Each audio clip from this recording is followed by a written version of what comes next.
स्वागत है आप सबका अपने चैनल विवेक ओझा ऑफिशियल पे। साथियों, अफ्रीकन महाद्वीप से रिलेटेड एक बड़ा अपडेट सामने आया है।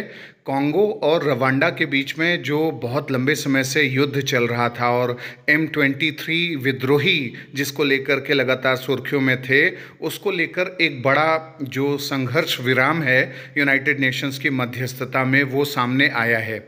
और मामला ये है कि अफ्रीकी महाद्वीप के अशांत क्षेत्र पूर्वी कॉन्गो में वर्षों से जारी हिंसा और संघर्ष को समाप्त करने की दिशा में एक महत्वपूर्ण कदम उठाया गया है और सीज फायर पर एक ऐतिहासिक समझौते पर हस्ताक्षर किया गया है, जिससे 3 दशकों से जारी संघर्ष समाप्त हो गया है। यह समझौता अभी हाल ही में अफ्रीकी यूनियन और संयुक्त राष्ट्र की मध्यस्थता में हुआ और इसमें M23 विद्रोहियों और उनके जो गुट के प्रतिनिधि हैं उन्होंने भाग लिया। और ये जो गुट है M23, ये कॉन्गो में अपना वर्चस्व स्थापना की कोशिश करता है उत्तर किवू और इतूरी प्रांतों में, और वहाँ के नागरिकों के लिए असुरक्षा का कारण भी रहा है।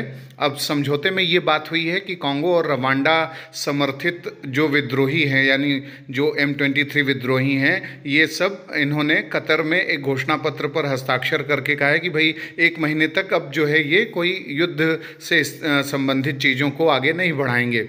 कॉन्गो और रवांडा के बीच में एक लंबा इतिहास रहा है संघर्ष का, और इसमें जातीय संघर्ष, राजनीतिक कारण और सुरक्षा और ये सब कारण शामिल रहे हैं। और जो 1994 में रवांडा में नरसंहार हुआ था, उससे ये घटना शुरू हुई थी जिसमें 8 लाख से अधिक तुत्सी और हुतू कम्युनिटी मारे गए थे। इसके बाद लाखों हुतू शरणार्थी पूर्वी कॉन्गो भाग गए थे। उसके बाद ये विवाद शुरू हुआ था और M23 जो रिबेल्स हैं वो पूर्वी कॉन्गो में वो अस्थिरता का कारण रहा है और ये रवांडा समर्थित है।